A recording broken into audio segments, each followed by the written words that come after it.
Hey everyone, Mr. Sujano here. In this video we're talking about PlayStation 2, N64, Mortal Kombat 2, and more. Let's get started. Alright, we'll kick things off talking about multi-system emulator Ares, and Ares version 131 has just released. Now, I would argue that this is a really big update for Ares. I mean, ARM64 Windows builds are now available. The 32X core is no longer marked as experimental, considering it's got 95% compatibility. And there's a whole bunch of other improvements and bug fixes across the board with a whole bunch of different systems. As many of you know, Ares targets emulation accuracy, so I'll leave a link to the changelog in the description below, and I do recommend checking it out. There is a ton of information in here. In terms of systems that have improved, we've got the Atari 2600, the WonderSwan, NES, ColecoVision, the MSX, and also MSX2. SNES, Game Boy, Game Boy Color, N64, and more. There's a whole bunch of improvements in here, and if you're using Ares, pick up the latest version. Ares is free, it's open source, and it's available for Windows, Linux, and Mac. Next up, we're talking about PS2 emulation on Android with AetherSX2. All hail the blue cube. AetherSX2 also got a brand new update, but it's not yet available on the Google Play Store. So this brand new update is currently only available in the experimental build of AetherSX2 version 1.5-3605. Compared to the Google Play Store version, we've got a whole bunch of performance improvements, bug fixes, and new features. In this version specifically, they've added in Lightgun touchscreen controller types. It's only a matter of time before these changes hit the Google Play Store, but if you wanted to check them out early, you absolutely can. I'll drop a link to this page in the description below and feel free to check it out. The version we're currently talking about is right at the top here, version 3605. Moving on now, and we're talking about N64 emulation on PC with Rosalie's Mupen GUI.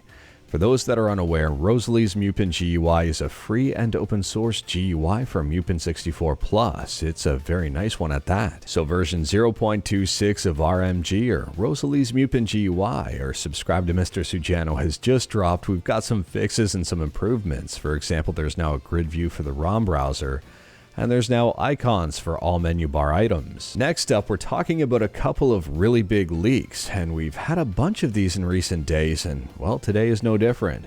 Mortal Kombat 2 source code has leaked, and there's some very interesting stuff in there, including animations that we've never seen before. If you are curious about this, I'll drop a link to the Twitter thread in the description below, and I do recommend checking it out. There is a ton of really unique stuff in here. On top of that, there's a YouTube video with some very interesting links, and I'll drop a link to this video in the description below. Feel free to check it out. And the other leak is about a horror hack and slash game on the Xbox 360 called Splatterhouse. Two Splatterhouse prototypes have leaked. One from August 27th, 2010, and the other one from September 16th, 2010. I'll drop a link to both of these sites in the description below, and feel free to check them out. It's worth pointing out that both of these prototypes work with the Xbox 360 emulator Xenia, but there are some audio issues. But moving on, and we're talking about Nintendo Switch emulation on Android with Skyline, and there's a couple brand new builds of Skyline. One is the mainline version, available right at skyline-emu.1, and click on download. At the time of filming here, the latest and greatest version is version 1625, and Skyline Edge, the early access testing version of Skyline that's paid and not available on the Skyline website, also got a brand new update. Skyline Edge version 20 has just dropped, and if you've got a Snapdragon CPU, you're gonna like this update. There are a bunch of performance improvements, including a brand new toggle to force maximum GPU clocks, and a setting to help control performance on a per game basis. And if you've got a Mali GPU, there's nothing to worry about. They haven't forgotten about you just yet. They are working on some Mali changes, and hopefully we'll see those next month. If you don't have Skyline Edge, you don't really have to worry. Skyline Edge changes normally make their way into the mainline build within a week or two. They're pretty quick at making those changes and getting them out to the main build. Rune Factory 5 seems to be running at a healthy 30 frames per second. Brawlout is running at close to 60 frames per second and looking great. Someone's got Resident Evil Revelations up and running at just over 30 frames per second. Samurai Showdown is now booting and in-game, and so is Xenoblade Chronicles 3. And on the non-Edge version of Skyline, the mainline build, there's also some performance improvements, including possibly some for Mali users. Someone here has Metroid Dread up and running with an increased FPS from 30 to 40 to 60 in some areas. And very impressively, someone was able to play up to 30 minutes of Skyrim without any crashes, and also able to complete a quest. Next up, we're quickly talking about the PlayStation Vita, and this is incredibly great news from Andy.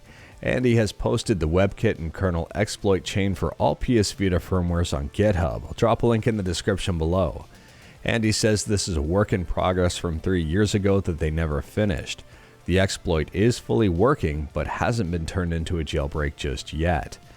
And looking here, they say their hope is that someone will pick up this project and create a jailbreak that works on all firmwares between version 3.6 and 3.74. Moving on, and we're talking about the Anbernic 35XX. If you have one of these devices, you'll be really glad to know that Black Seraph has kind of made some miracles happen. Not only is Retroarch up and running on this device, PlayStation 1 emulation is running at full speed. VSync is now supported, and they've also added in some SNES cores for Retroarch. If you're curious about this one, all of the information is available right on their Patreon page, and access to it is 100% free. And speaking about free, next up we're talking about Pretendo, the free and open source replacement for Nintendo servers for both the 3DS and the Wii U. In an earlier video, we talked about a major Nintendo exploit, one where the attacker could execute remote code simply by having an online game in either the 3DS, Switch, or Wii U, and it affected certain games. It was one of the reasons MK7 got an update 10 years later, version 1.2. Anyways, there are a couple of games that haven't been updated by Nintendo just yet to fix the vulnerability. And those are on the Wii U, but thanks to Pretendo, you don't have too much to worry about. If you are curious about this one and you're using Aroma, I'll leave a link to the GitHub in the description below. Thanks to Pretendo, Mario Kart 8 and Splatoon have been patched and fixed. And this is very interesting. Pretendo is doing what Nintendont. And last up here, this one is fun if you like surveys.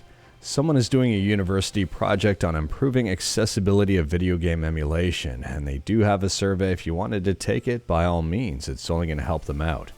They also plan on making a front end at some point and a library for software developers.